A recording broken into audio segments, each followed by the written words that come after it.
The comparison between the Himalayan and Peninsular River.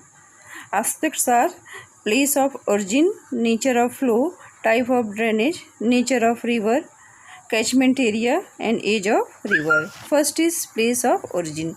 Himalayan mountain covered with glacier and peninsular plateau and central highland. तो Himalayan river जो है वो जो him से snow से covered जो ग्लेशियर्स हैं उनसे क्या होती है, उनकी ओरिजिन है, वहाँ से वो निकलती हैं, ग्लेशियर से निकलती हैं। और ये जो है पेनिनसुलर प्लेटो एरिया जो है या सेंटर हाईलैंड जो एरिया है वहाँ से ये निकलती हैं। नेचर ऑफ फ्लो का जो है वो नेचर कैसा है, पेरिनियल यानी बारहमासी, receive water from glacier and rainfall, ये जो है ग्लेशियर से और रेनफॉल से जो है वाटर रिसीव करती हैं, इसीलिए क्या है ये बारहमासी हैं। ये पेनिनसुलर रिवर क्या है, सीजनल हैं, डिपेंडेंट ऑन मानसून रेनफॉल, जो टोटली मानसून रेनफॉल पे डिपेंड है।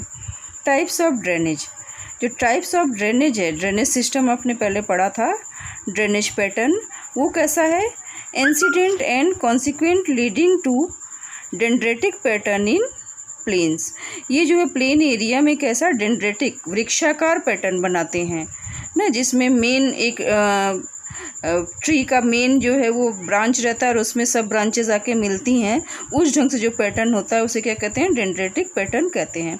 इंसिडेंट एंड कॉन्सिक्वेंट, ये वो रिवर्स होती हैं जिनका जो है ओरिजिन माउंटेनेंस स्ट्रक्चर के ओरिजिन के पहले हो जाता है। जैसे हिमालय का निर्माण जब हुआ था उससे पहले ही गंगा, ब्रह्मपुत्र और सतलुज रिवर का वो ओरिजिन हो चुका था, इसलिए इन्हें क्या कहा जाता है, इंसिडेंट रिवर कहा जाता है।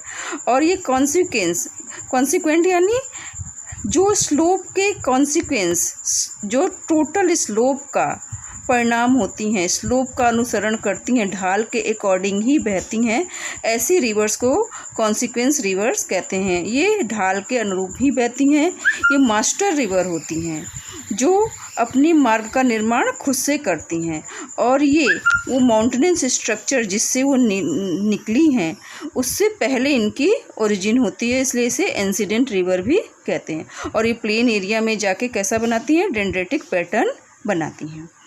अब पेनिनसुलर रिवर जो है superimposed rejuvenated resulting in trellis radial rectangular pattern.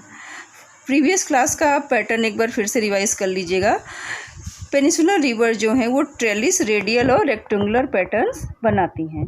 ये सुपर इम्पोज्ड हैं। सुपर इम्पोज्ड होते हैं कि अगर कोई बेसमेंट एरिया है, वो बेसमेंट एरिया से वो रिवर होके बह रही है और बहने से उस एरिया को क्या करेगी, वो इरोड करेगी, और समय के साथ एक टाइम पीरियड बीतने के बाद उसका बेसमेंट जो है, जो उसका जहाँ से होकर वो बह रही है, वो प्लेन एरिया, वो लैंड एरिया क्या है, वो चेंज हो जाए। लेकिन रिवर के कोर्स में, रिवर के मार्ग में कोई चेंज ना हो, तो ऐसे रिवर्स के ड्रेनेज पैटर्न को क्या कहते हैं, सुपर इम्पोज्ड कहते हैं। जो प्लेटो एरिया है, पहले उसका बेस जो है दूसरी रंग का था, लेकिन इरोजन के साथ वो दूसरा हो गया, लेकिन रिवर्स के कोर्स में, उनके बहाव में कोई परिवर्तन नहीं हुआ।